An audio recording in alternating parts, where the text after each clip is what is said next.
पति पत्नी का रिश्ता दुनिया में सबसे पवित्र माना गया है। पति पत्नी के रिश्ते में दो लोग बिना कहे एक दूसरे की भावनाओं को समझ जाते हैं। प्यार और विश्वास ही इस रिश्ते को मजबूत बनाता है।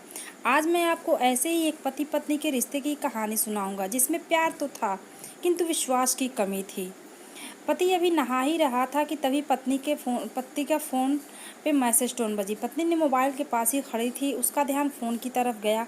उसने सहज ही फ़ोन उठाकर मैसेज पढ़ा। Hi good morning sweet dear, किसी बेबी का मैसेज था। पत्नी सोच में पड़ जाती है कि अब यह बेबी कौन है। तब तक पति भी नहाकर बाहर आ चुका होता है।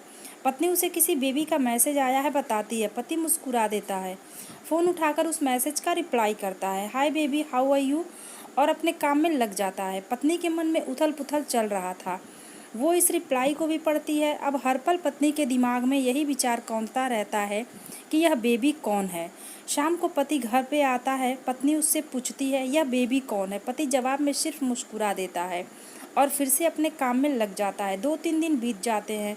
उन विचारों ने अभी तक पत्नी का पीछा नहीं छोड़ा था और फिर से पति के मोबाइल पर फिर एक बार बेबी का मैसेज आता है, आज तो मिलोगे कि नहीं, तुम्हारी बहुत याद आ रही है। इस मैसेज ने आग में घी का काम कर किया। पत्नी का शक और भी ज़्यादा पक्का हो गया। बीच बीच में ऐसे मैसेजों का आदान प्रदान होता रहता है और पत्नी के मन में शक की जड़ें और गहरी होती गईं। पति से पूछने पर भी जवाब में सिर्फ मुस्कुराहट के और कुछ नहीं कहता।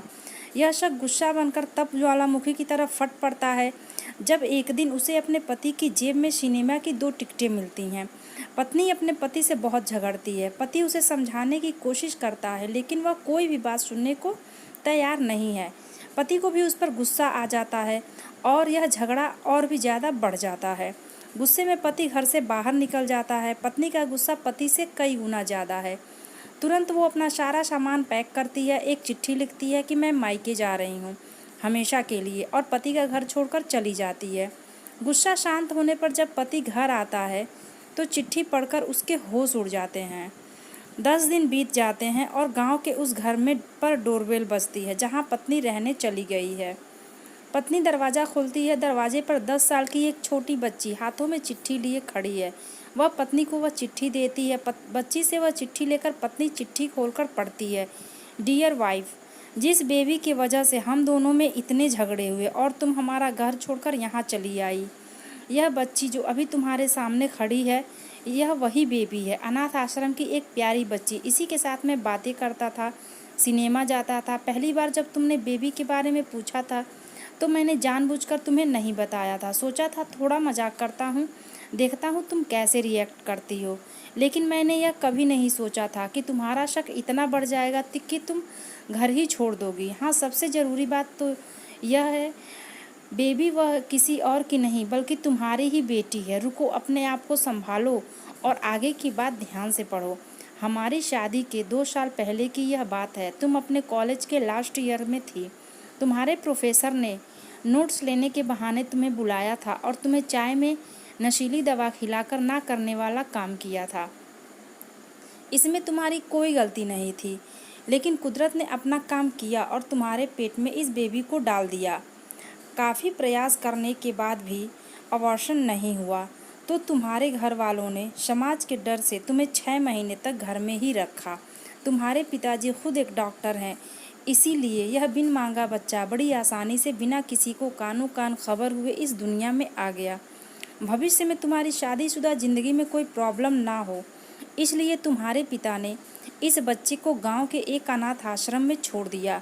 यह बच्चा मतलब यह बेबी जो अभी तुम्हारे सामने खड़ी है।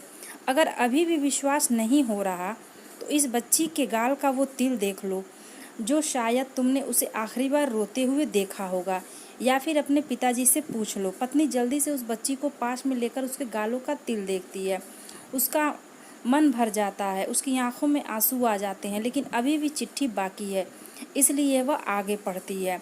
मुझे पता है अभी भी तुम्हारे मन में यह सवाल उठ रहा होगा कि यह सब मुझे कैसे पता। तुम्हें बता दूं कि यह सब तुम्हारे खुद के पिता ने ही अपने मन में उठ रहे पश्चाताप को शांत करने के लिए शादी के 1 महीने पहले मुझसे मिलकर सारी बात मुझे बताई थी।